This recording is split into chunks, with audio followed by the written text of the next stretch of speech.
Le cinéma avec vous, donc Anne Sabri, vous êtes à l'affiche de Noura Rêve. Alors c'est l'histoire d'une femme qui va tomber amoureuse d'un homme. Le problème c'est que ce n'est pas son mari, puisque son mari, lui, Jamel, est emprisonné. Il s'apprête à sortir, mais il y a une procédure de divorce qui est engagée. On va voir comment cette femme vit ces événements à travers notamment cet extrait. Regardez. شنو اسمك؟ نورا قرقوري. سلام. ذوما القضايا متاع جمالي طلبتهم علينا مدام كلثوم.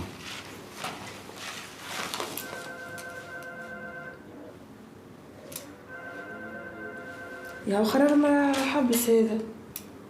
سرقة زتلة تحيل شو قاعدك معاه؟ سامحني اختي تعينت الجلسة؟ 4 أيام آخرين. قتال اليوم في الشهر؟ اليوم 5 في الشهر. راجلك في باله؟ لا ما في بالوش راجلي، خاطر الاستدعاء مشى للادريسة القديمة. كلثوم المحامي يعرفوا كل شيء راه. باهي سامحني تنجموا تخلينا وحدنا؟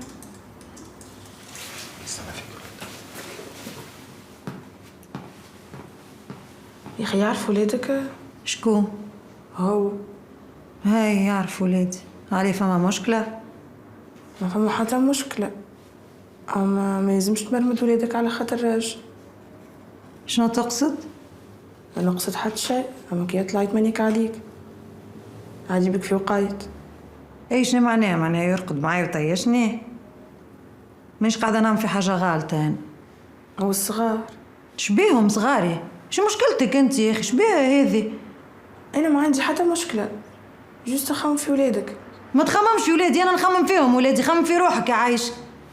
نظن اللي كلثوم قتلك اللي فما 5 سنين حبس للزوج. هاي نعرف، فما حاجة أخرى؟ ليه؟ أما أنا ما عادش نجم نعاونوك في الكلام.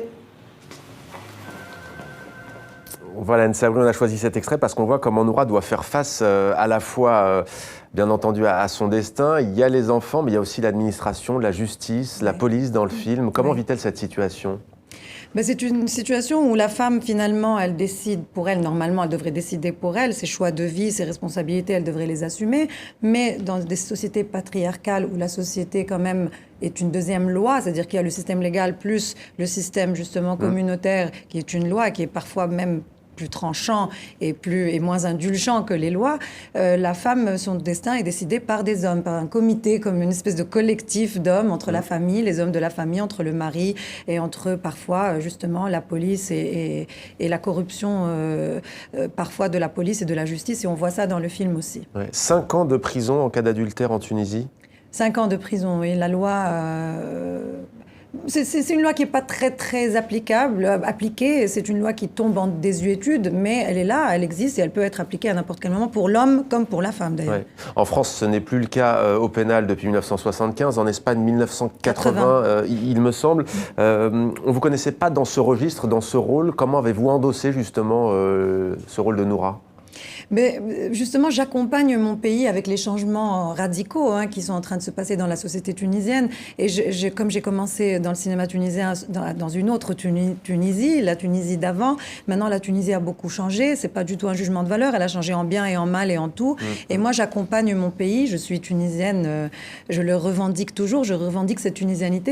C'est un film très moderne. C'est un film qui parle de la classe prolétaire, qu'on ne voyait pas d'ailleurs au cinéma, d'une classe qui s'appauvrit, qui se paupérise, qui en même temps parfois se radicalise, mais aussi parfois tombe dans un désespoir profond. Et d'ailleurs, on le voit avec les élections, que la Tunisie maintenant est divisée en mais il y a l'amour aussi parties. Dans la classe populaire. Il y a l'amour, mais justement, Noura rêve. Est-ce que l'amour est un rêve ou est-ce qu'il est possible avec justement toute cette pression sociale et cette pression économique, socio-économique qu'on vit de plus en plus dans le pays?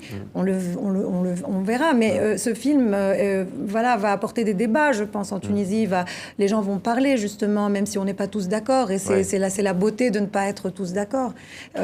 Ça changera peut-être pas la loi, et d'ailleurs on ne revendique pas en tant que cinéaste de changer des lois ou de vouloir changer des lois, mais ça peut faire parler les gens. Mais on a le sentiment, Hend Sabri, qu'il y a eu beaucoup de sujets abordés depuis la révolution tunisienne, mais que ce sujet finalement de l'adultère, il est peut-être encore plus tabou que l'avortement, même s'il est légal en Tunisie, que d'autres sujets aussi, en fait, que l'homosexualité, est-ce vrai? Parce qu'en fait, il y a la culpabilisation encore plus forte de tromper au sens même moral. Oui, je pense que c'est une... Et dans toutes les sociétés, d'ailleurs. Dans toutes les sociétés. Je pense que c'est un problème universel. L'adultère n'est pas du tout vu. Il y a 2 poids, 2 mesures, quoi. Un homme qui trompe, c'est à la limite normal. Une femme qui trompe, ça ébranle les fondements d'une société patriarcale. Et je pense que ça a beaucoup à voir aussi avec, justement, la femme doit être la gardienne du temple. Elle doit être toujours dans la continuité.